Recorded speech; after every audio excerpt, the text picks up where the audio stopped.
it's especially intense for me. The man I will introduce to you now, and everyone who's walking towards the doors is going to experience a profound sense of regret in a few minutes.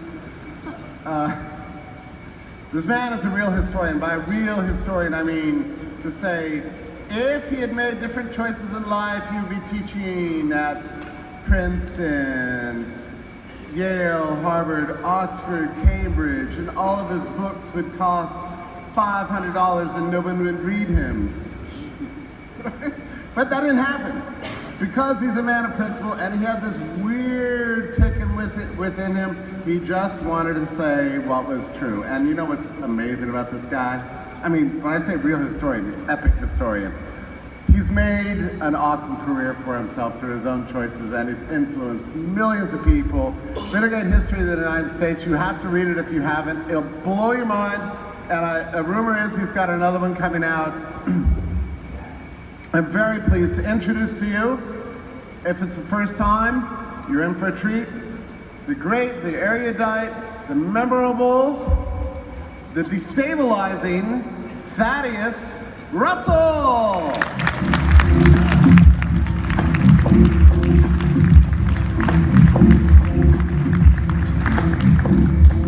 Yeah, I'm not going to talk about any of that shit. I want to tell you about my life and its relationship to crime. So I grew up in Berkeley and San Francisco in the 1960s and 1970s. You might imagine, being right there in the epicenter of the counterculture, that this thing called drugs had a little something to do with it, right? So I grew up smoking weed that was supplied by the growers in Humboldt County. We'll get back to them in a second, right? What are they? What were they? They were agorists, weren't they? They risked their freedom and their lives so that we could get high and create a counterculture in the San Francisco Bay Area that changed the entire world. And we need to honor them and respect them for doing that for us. They conducted trade that was illegal, and by doing so, they created freedom for all of us that we're all enjoying right now today. And it's not just the weed, it's the way we live. It's our clothes that we wear, that entire culture around that illegal industry we all benefit from, especially the people in this room.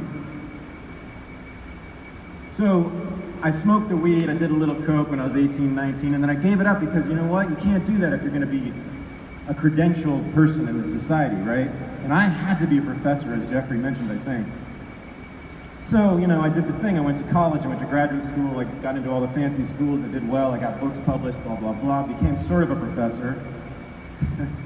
I was teaching in the Ivy League for several years. And I realized after a while, in New York City, Columbia University, the Ivy League, Berkeley in the 1970s was getting farther and farther and farther away from me. And I noticed all of a sudden I was a different person. I was a motherfucking college professor. Those people are terrible. God, they're boring. God, they're lifeless. They suck all the life, the creativity, the joy, the freedom, all the essence of what I loved about learning and ideas and history and philosophy right out of the book. My very first day in college, when I was 18 years old, I walked in and I thought it was going to be Nietzsche debating Plato about the great ideas in history. No, it was a guy droning on and on for 2 hours. And that continued for the next 4 years in college, and then it continued for the next 5 years in graduate school at the most elite institution in the United States of America. And I said, there's something really wrong here, because I'm not getting at all what I want, which is simply to talk about ideas freely. What the fuck does this have to do with crime, by the way? I'll get to that in a second. I'm looking around at all these people, and they don't even care what they're wearing. They're so cut off from their bodies. Right? These are people entirely of the mind, and they believe this Western idea that the mind and the body are separate, that the mind is good, that's what rationality and science and discipline and obligation are, and the body is bad, that's what pleasure and desire and sex and drugs are. And they deeply ingrained that, but they thought that they were radicals. Oh, why? Because they're social democrats who want Medicare for all. Oh, so they're the real radicals, I see. Okay, so I heard that every week, every month, every minute of every day, living in that world of the academic left, of colleges and universities. And is that a small institution influencing a few number of people? No, it's millions and millions and millions of people being fed through those institutions, being taught this all the time. That what matters is public policy and redistribution of wealth. And getting the right, most important by far, is getting the right person in Congress and the right person in the Oval Office, because that's what really matters. No, what fucking really matters is how we live every single day, isn't it? And what these people did not understand was that most important thing. The most famous professor in my entire world is a guy named Eric Foner. I'm sure a lot of you know him. Why? He is the historian laureate of the United States of America. There is such a thing. He's that guy. He was my advisor at Columbia University. Eric wore the same clothes every day. He wore the same clothes he'd been wearing since the 1970s. When I saw him in a video store in the 1990s, he said to me, "Hey, what should I watch?" Totally cut off from the way real people live their lives, from their own bodies, their own pleasures, their own desires. I realized that they were just completely cut off from their bodies and lived entirely in their minds. I was not down with that. I've never been a huge drug guy, but I love getting high, you know? I love getting drunk. I love sex. I love dancing most of all. Those swimming, naked, in the ocean. I'm sorry, is there anything better? Those are the things I love. The hippies I went to school with dreadlocks, who look just like John and Lily. They taught me that. They taught me that, to live right now, in your body, in the moment, and enjoy it, and find pleasure. And the problem is, to do that in this society, you have to be an agorist. Like John and Lily. The prostitutes of the 19th century, I started reading about them as a historian when I started getting really frustrated. That all these idiots had no idea what was on television, they had no idea what was on their bodies, they had no idea how to dance. I started looking at prostitutes in the 19th century because obviously they violated all those norms and they were trafficking in pleasure, illegally. And what did those prostitutes do in the 19th century? They would move to a town where there were 3,000 coal miners, all men, or silver miners in Colorado, or loggers in Oregon, and there'd be one of them, or two of them, or three of them. Guess what kind of prices they could charge for sex? Anything they wanted. Guess what they did with that money? They bought their own property called a brothel. They then employed women and paid them better by 4 times, 10 times more than any other women were making in that country, in this country at that time. They had their own health care that they provided for their employees. It was the first healthcare system by employers in this country. Whores in the 19th century did that for their own employees. We're talking about women across the board. Oh, they needed security, didn't they? Because this was all illegal. By the way, they were agorists. They didn't know it, but they were agorists. So what did they do? They bought their own motherfucking guns and they used them to defend themselves. Oh, sometimes that didn't work. So they used the money they got from their illicit agorist activities to pay cops to be their own private security force. This is women. This is illegal whores. This is Jews and blacks and Cherokee women and Japanese women and Mexican women in Los Angeles and New York and Portland and Seattle. They created so much power in the 19th century. They were political forces in every city. You could not become the mayor of San Francisco unless Jessie Heyman, who was the biggest brothel owner, gave her blessing to you and her money. All of that earned illegally by women. They were agorists. Just like John and Lily. And Jason. And maybe some of you. Now, I would never, ever tell my son to do anything that John and Lily did. In fact, I would beg him to do the opposite. Because I know the cost of that kind of freedom. But because I know that that kind of freedom makes me more free,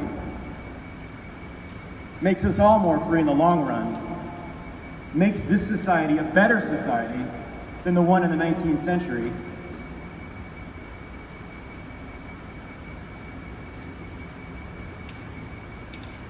Last night, John's mother told me she allowed herself to get angry at him once. But she's okay with it, at least for now, because actually this was his grandmother said to me last night, I can find peace with this because, God damn it, he lived the way he wanted to. And he died a free man.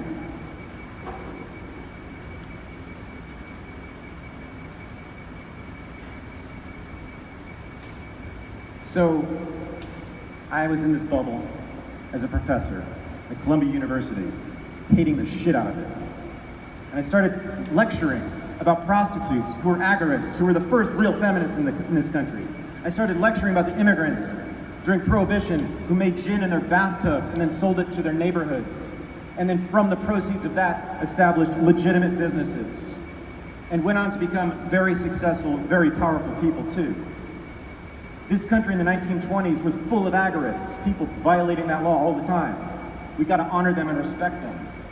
One more story and I'm gonna tell you what I'm gonna do in response to all this. There's a man named C.O. Chin. C.O. Chin. He lived in Canton, Mississippi in the 1930s, 1940s, 1950s, and 1960s. He was as black as coal. All right, that man had no chance, did he? A man that dark, a black man living in Mississippi in the height of Jim Crow, right? He's just a victim, isn't it? The story I'm about to tell you, right, is of him getting lynched, right? Getting hanged, right? Getting oppressed, getting denied the vote, right? Fuck that shit. Here's what C.O. Chin did. He saw that all these white people loved to listen to this R&B music. They loved them some R&B music. They called it nigger music, but boy did they love it. So he said, you know what I'm gonna do? I'm gonna open a nightclub in Canton, Mississippi. Because no one else would let Aretha Franklin perform in their fucking nightclubs. Aretha Franklin, a mediocre singer, could not get jobs in regular straight nightclubs for a while during segregation, especially in the South. So C.O. Chin, by the way, there's an entire network of these nightclubs across the South. Aretha Franklin playing this nightclub in Canton, Ohio, in Canton, Mississippi. Little Richard, Fats Domino, all of them. Fats Domino, Chuck Berry, they all came through there. He got rich off that. What did he do with the proceeds of that? Oh, he decided to become a victim and say, the white man has got his neck on my foot, on my neck, his foot, his boot on my neck. But they actually did in this case, not like the kids at Harvard and Yale who were talking about this. The white man, sure as shit, had their boot on his neck. He bought and managed for many years an illegal distillery. He was a bootlegger too. Distributed a lot of southern Mississippi with good moonshine. Okay, he wasn't done then because he found out that they had a possible new client, a new business opened up. Martin Luther King was sending organizers down to Mississippi to register people for the vote. Goddamn, southern Mississippi was a dangerous place for them in that time, in the 1960s. There were racist crackers running around with guns, shooting people all the time, blowing up people's houses, burning people's crosses and their lawns, and burning people's houses, all sorts of stuff. So C.L. Chin used all his money to buy a whole bunch of guns. A whole bunch of guns Mr. Chin bought. And then he organized a militia. He trained them to use those guns. And then he deployed them to protect the activists of the Student Nonviolent Coordinating Committee, SNCC. If you know anything about history, you know about this name, this organization.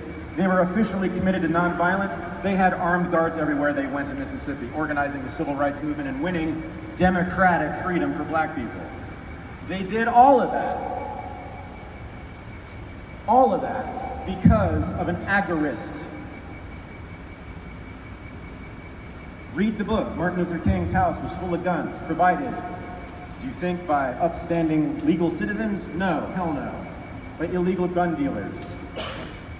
The civil rights movement, I'm here to tell you, that kind of freedom, desegregation, which we all, I would assume, embrace, don't we? We don't like all of what came out of the civil rights movement. We sure as hell like that one.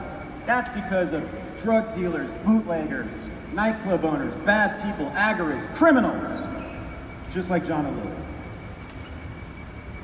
So I've been inspired recently because I've been meeting with a lot of people in the black market drug dealers, longtime drug dealers, sex workers. Renegade University, which is my institution that we've now established, we're about to have a relaunch, a 2.0 very soon. Because of this very incredible experience with John and Lily, and also I've been talking much more with people in the black market recently for my podcast and for other projects, it dawned on me. I was sitting in Berkeley just the other day, about a week ago. It's my hometown. I didn't know this guy because he became the big drug dealer in Berkeley after I left. He's been supplying weed to Manhattan, good California, bud to Manhattan for the last 20 years. If you smoked weed in New York City anytime in the last 20 years, it probably came from my friend Jason. He knows this business inside out. He sat with me and we were talking. And he leaned back in his chair at one point, and he is an OG drug dealer, okay? We walked by millions and millions and millions of dollars worth of illegal concentrate in his underground factory in Berkeley. He leaned back in his chair in this cafe where we were sitting in Berkeley and said, "You know what I am?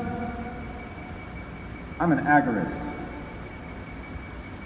And at that moment, I decided that Renegade University needs to have a vocational program.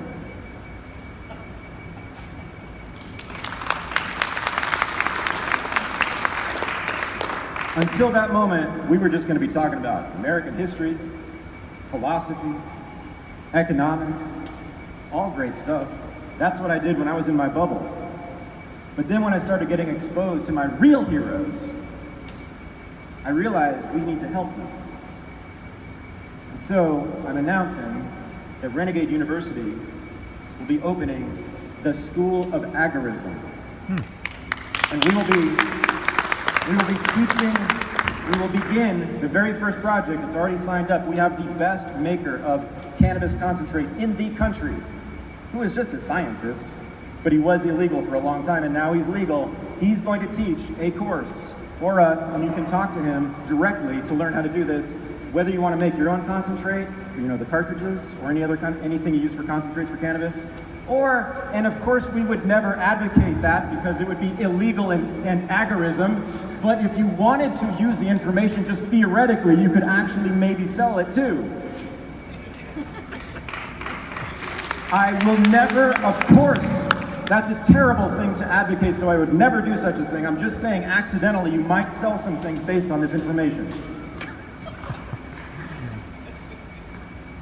Some of you, if you listen to my podcast, you know the name Maggie McNeil.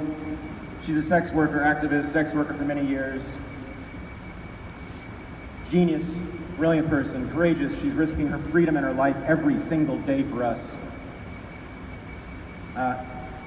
Before we get to the cannabis concentrate, we're going to have courses on how to be a sex worker and how to be a security escort, not a pimp, a security escort paid by the sex workers to work for the sex workers because they need staffing. We're going to train people to do that too. We're going to train people how to grow psilocybin. We're going to train people about microdosing. We're going to do it all legally though, because we would never advocate anything illegal. Because I know, according to my training as a professional historian and as a good American citizen, most importantly, that doing illegal things is bad.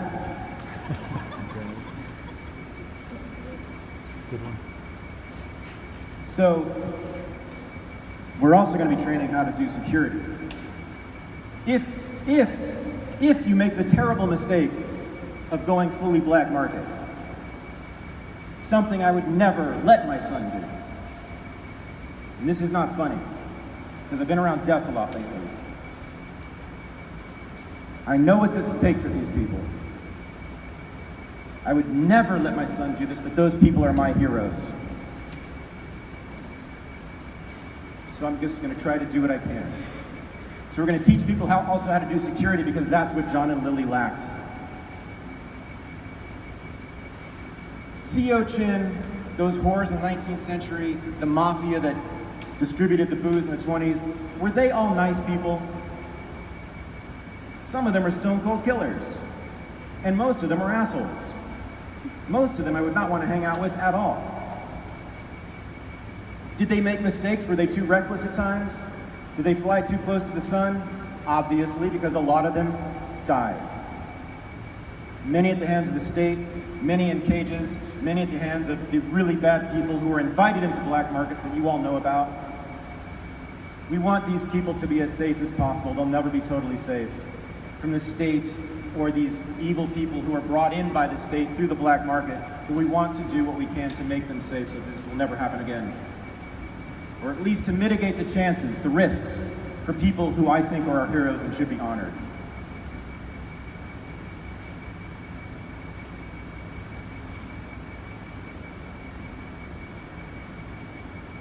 I don't know everything that happened in this case, and I can't speak on certain aspects of it. And I'm sure that Lily and John, in fact, Lily admitted it to me. Yeah, sometimes they were assholes. Maybe a lot of the time. They're not shy about this. Yeah, maybe they made mistakes. She was 23 years old when she fled the United States on cannabis charges. When I was 23, I was a fucking idiot.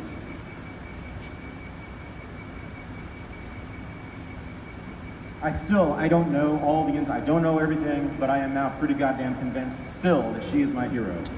And Jason Henza too. She is on the run from the Mexican government. They want a statement. She had nothing to do with John's murder, obviously. We just found out that the charges against Lily and John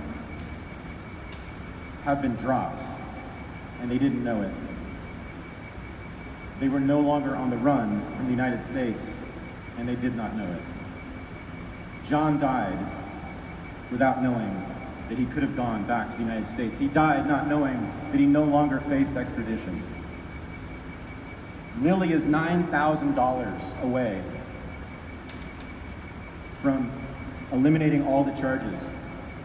Why did the prosecutors in Ohio decide to drop the charges? Because Lily and John were in hiding. They were a bunch of hippie criminals. Who gives a fuck about them, right, guys? Why? Why does Lily have a chance for freedom? Because of those Humboldt growers and my friend Jason and all the agorists, all the drug dealers, all the sex workers over centuries who've been doing this work to make these people free now. Legalization in Ohio and Michigan has come, and so the prosecutors are dropping the charges.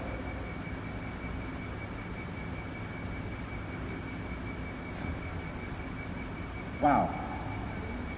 But she still is here, Mexico. The Mexican government wants her. Wants to talk to her now, wants a statement. She's not a suspect, but we want a statement from her. She is very scared for a lot of obvious reasons. She just needs a little bit of help. So far, she has put out calls. I have put out calls for her. She has raised a grand total in crypto of $3,000 in 2 weeks. Come on, people. Come on, people. I thought this was a crypto community. I thought we cared for each other. I thought we honored our heroes. Even if they make mistakes, and even if they're assholes, and even if they're assholes to us. I felt like I had never met this girl until last night, and I'm in California on Twitter raising money for her, thinking, what the hell is going on? There's some people down there who know her, are part of this community, who can give some money. I'm sorry to be berating you, but I'm very upset about this. I think we need to honor and protect our people who do that, even if it's something we would never let our own children do. And after talking to John's mother and John's grandmother last night, and knowing where he got the strength, let me talk about that for a minute. I didn't know this. I met them last night. They're here. They're leaving. They're gone now, but they were here last night. I met them. John's mother ran an auto parts service department in various dealerships all over the country for years. That's her career. What do you think that means about her knowledge of automobiles? It means this. When they were driving around, they were a poor working class family in Ohio, and their car would start to make a noise, a weird noise. They would stop the car, pull off the side of the road, the entire family would get out and replace the part and fix the car and keep driving. This woman could tear down an entire car and build it all the way back up by herself. She designs kitchens that you cannot believe how beautiful they are by hand. She never stopped working her whole life. She never stopped working, she never stopped creating. She is an incredible woman, a self-directed, autonomous, sovereign woman who has all the skills. I was just standing in awe of her, of what she can do with her hands. And we weren't even getting to the fact of her being a mother raising children, being broke in Ohio. That is where John Galton learned how to be John Galton, was from a woman. She wasn't an agorist, but she learned how to be truly self-sufficient. So I just want to say to you that I think that if you're really invested in freedom and liberty, maybe think about these people the way that I do. I'm not asking you to put your life at risk, and I certainly don't want you to be abrasive and aggressive, overly aggressive and mean sometimes, but sometimes you gotta be. You know why? Because being an agorist, a real agorist like that, is hard, especially when you're poor. But God bless them. You guys know Killer Mike the rapper? I just heard Killer Mike the rapper talking about this just the other day. He said he's got his own Netflix specials partly about this. He said, you know what? The hood, the culture, all of that we love about the hood and the culture and the hood, you know where that comes from? It comes from the drug slingers and the numbers runners. They created an economy, an alternative economy. Mike didn't know the word, but what he was talking about was agorism. You go into the hood, you go into Compton, you go into South Chicago, you go to Harlem, Bronx, East Oakland. There will be nail salons and hair salons all over the place that give great service, that are free or that are cheap, sometimes free, depends on who you know. All illegal, all run by black women, all run by black working class women. Not Kamala Harris, black working class women. The women that Kamala Harris puts in jail, the women who Kamala Harris put in jail because they violated the code. She liked to put parents in jail, she liked to put lots of people in jail for nonviolent offenses. Black women are running an entire underground agorist economy. They don't know it's agorism, but it is. We are gonna honor and respect them too. We're gonna teach people how to do that too. Safely, effectively, away from the law, and so that they can make as much possible money as they want. I want stacks of cash rolling up to those women's houses. I want whole trucks with cash in them, just dumping cash on those women. I want them to live forever, and just like Lily, I want her to live forever in comfort and peace. And we can do it. It's really not that hard. Just a little support for people like that on the fringes who are risking their freedoms and their lives for us. I'm not brave like that, or stupid like that, or crazy like that, whatever you want to call it, but I do goddamn know well that those people are at the front edge of this movement.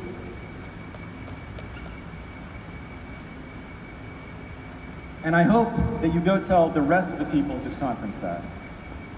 And I hope that you help Lily. We don't have a formal campaign yet, but we will very soon. This is the first time I have ever asked for money on behalf of anyone else in my entire life, even though I used to be a socialist. Right, and that's all they ever do. I never once have ever asked for charity for another person until this day, okay? And I don't even know the whole story, but I know she needs help. So I just ask you to do that. And I ask you, my business partner's gonna be very pissed off at me because I was supposed to be giving a big pitch about Renegade University. I guess I gave sort of a pitch of that. You can go online, we're gonna have a new website soon if you're interested in that. We're also going totally crypto because we fully fucking understand what's gonna happen to us, which is what's happening to media. We know they're coming for us, not yet, but we know they're coming up for us. We gotta go fully crypto, fully offline, we know that. We need your help. So I'm asking you for some help in two ways. To help Lily, I think, which will help you, and to help me, which I think will hopefully help all of us. Most of all, I want to say thank you for listening to me. I felt an energy here. I don't know exactly, but I felt like you really were listening to me. And I don't know, I'm really curious what you're thinking, and maybe I made some mistakes, and if I did, please tell me. I would love to hear from you. I don't have time for Q&A apparently, but please come to me and talk to me. I'd love to talk to you. I'm very curious what what's going on in your minds. And I usually do interactive stuff. I don't do this kind of thing. So I really would like to talk to you. But I didn't have a speech planned until I walked up here. This just came out of me. But I think it was the right speech, and I hope you agree. And